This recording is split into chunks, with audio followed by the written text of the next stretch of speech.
میں نے اپنے چھوٹے بیٹے کو حافظ قرآن بنانے کا ارادہ کیا ہوا ہے، مگر ٹیلی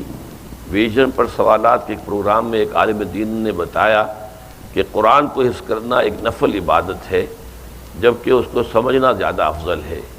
یہ سن کر میرا جذبہ ذرا سٹ پڑا ہے۔ آپ کا اس بارے میں کیا خیال ہے کہ یہ آپ ٹھیک ہے؟ کیا حفظ قرآن کی اتنی اہمیت نہیں ہے؟ جو بات انہوں نے کہی ہے وہ صحیح کہی ہے کہ اصل شے تو ہے قرآن مجید کا سمجھنا۔ حفظ قرآن جو ہے ایک اضافی ایک نفل شے ہے، فرض تو ظاہر باتیں نہیں ہے، قطعاً نہیں ہے، فرض تو کوئی بھی شخص نہیں کہتا کہ فرض ہے یہ، لیکن جو اس کے درجے مقرر کر دیے گئے ہیں اس میں بڑی مغالطے والی بات ہے۔ اس لیے کہ حضور کے زمانے میں حافظ وہ کہلاتا تھا، میرا جو کتاب چاہے مسلمانوں پر قرآن مجید کے حقوق، اس میں نے وہ حدیث بھی درج کی ہوئی ہے صحابہ کا قول کہ ہم حافظ اس کو سمجھتے تھے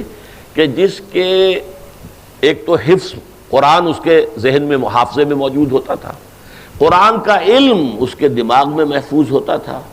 قرآن کا عمل اس کے پورے وجود میں محفوظ ہوتا تھا، وہ حافظ کہلاتا تھا۔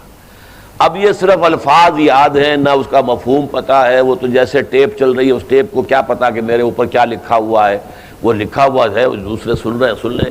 تو یہ تو حفظ نہیں ہے، یہ تو ہمارے ہاں بس ایک رواج پڑ گیا ہے۔ اور بہرحال ایک زمانے میں اس کی اہمیت بھی تھی کہ قرآن مجید کی حفاظت کا ذریعہ اللہ نے اس کو بنایا، اس لیے کہ اگر اس وقت لکھنے لکھانے کا اور کتب خانے اور چھاپے خانے اور یہ اور وہ اور ٹیپس اور آڈیوز تو تھے نہیں،